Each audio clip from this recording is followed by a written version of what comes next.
Hello and welcome to another edition of News Showcase. I am Priya, Tamil Nadu's first artificial intelligence news presenter. Indian lawmaker Prajwal Revanna has said he will return to India and turn himself in before the investigators. The politician, who belongs to the Janata Dal Secular Party, is accused of sexual crimes in the state of Karnataka. He is the relative of a former Indian Prime Minister and an ex-Chief Minister of the state. Reports said in a video message sent to his parents he apologized for his acts and promised to return home. The Member of Parliament who represents Hassan constituency fled to Germany a day after the scandal broke out. The party was shaken badly as it came at a sensitive time of India's ongoing national elections. Days later, Revanna's father, a state-level lawmaker, was also arrested on similar charges. Two doctors who tampered with the blood test report of the crash driver in Pune have been arrested. Ajay Tawade and Hari Harnor of the government-run Sassoon Hospital deliberately sent the wrong report to the investigators to hide alcohol traces. Reports said an examination of their phones revealed one of the doctors had a conversation with the father of the teenage driver. The 17-year-old driving a luxury sedan was drunk when he hit two young motorcycle riders who died at the scene. The father of the boy, who is already in custody, was hit with fresh charges of criminal conspiracy and forgery. He was arrested last week for willful neglect of his child under the Juvenile Justice Act. The boy's grandfather is also under arrest for forcing his family driver to take responsibility for the fatal crash. Powerful cyclonic storm Remal has killed two people in Bangladesh as it made landfall on the border of the Indian state of West Bengal. The storm hit the land between Sagar Island and Kepupara, southwest of Mongla, with wind speeds of 135 kilometers per hour. It brought with it a deluge of rain that flooded homes and farmlands and caused extensive damage. Since the hurricane made landfall, West Bengal state has not recorded any casualties. But road, rail and air travel in Kolkata were affected. About 394 flights were cancelled and many train services were suspended. Indian security personnel and disaster management officials in Bengal and the northeastern states were put on high alert prior to the storm. District administrations were directed to take preventative action to lessen the effects in Assam, Meghalaya, Tripura, Manipur and Mizoram. The India Meteorological Department has issued a heatwave alert in Delhi as the city is set to experience record-breaking heat. The Weather Service said temperatures can range between 45 to 47 degrees Celsius during this week. Besides Delhi, it also forecast very warm nights in the states of Rajasthan, Punjab and Haryana. People in Bikaner, a city in Rajasthan, have been advised to take steps against the blistering heat, where the temperature is expected to hit 48 degrees. Authorities urged residents to stay indoors and drink a lot of water. In Kathua city in Jammu and Kashmir region, a charity has arranged drinking water for stray cattle. It is also offering services to treat injured and abandoned animals struggling to cope up with the heat conditions. Reports say the owner of a hospital in Delhi, where 6 babies were killed in a blaze, is on the run. They said the remains of the babies have been handed over to their families. 6 babies died at the hospital in the Vivek Vihar neighborhood on Saturday night, and as many infants were injured in the fire. According to a senior police officer, there were 12 infants in the facility. Vibrant images circulating on social media depict many explosions of flames consuming the structure. Officials said rescue was slow as the building had just one stairway and no fire escape routes.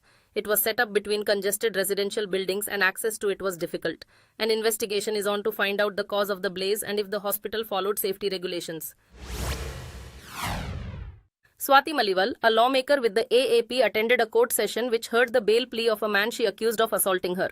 The court in Delhi has not yet announced its decision on the bail request by Bibhav Kumar. The case generated intense attention after Maliwal said an aide to Delhi Chief Minister Arvind Kejriwal attacked her when she went to meet him at his home. Kumar was arrested on a complaint by the lawmaker and placed in custody. The incident led to allegations that the attack never took place and the incident was set up by the political rivals of Kejriwal to defame him in the midst of India's national elections. Delhi Chief Minister Arvind Kejriwal has petitioned the Supreme Court for a 7-day extension on his interim bail. Citing health reasons, a PET CT scan is one of the diagnostic tests that Kejriwal emphasized as being necessary after a 7-kilo weight loss and elevated ketone levels. The Supreme Court first granted temporary bail till June 1st in order to allow him to take part in the national election campaign. He must turn himself in and report back to Tihar jail on June 2nd in accordance with its terms. The investigation against Kejriwal and his Aam Aadmi Party focuses on purported anomalies in the creation and execution of the Delhi excise policy. He was arrested by the Enforcement Directorate, the financial crimes investigator, in March.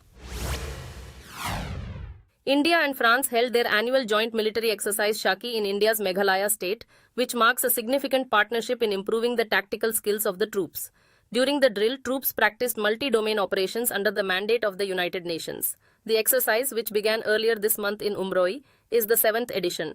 The troops trained in operations in semi-urban and mountainous terrain, and the drill focused on response to terrorist strikes, setting up of joint command posts, intelligence and readiness coordination.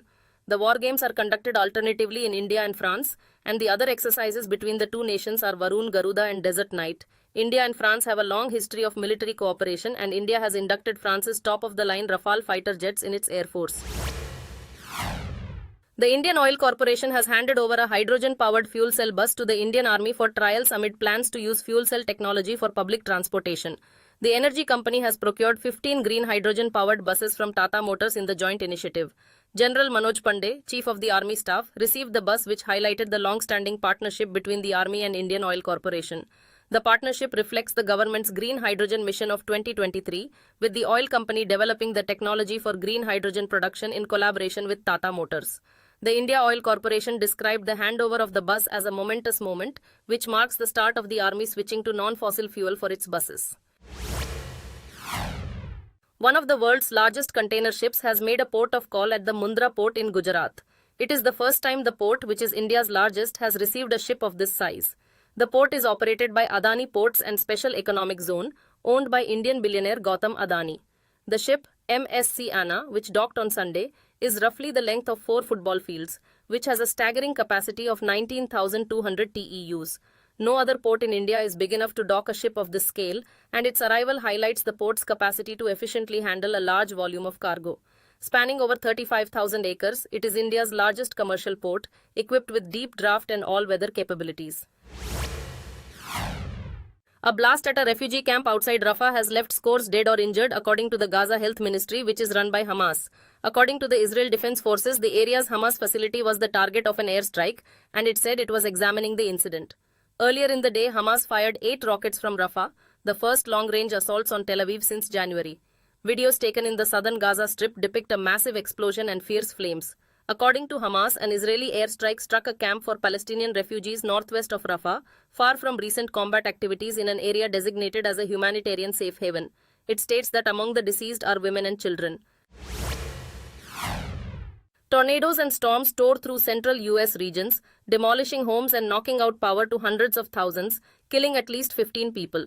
Northern Texas saw 7 fatalities, Arkansas saw 5, Oklahoma saw 2, and Kentucky saw 1.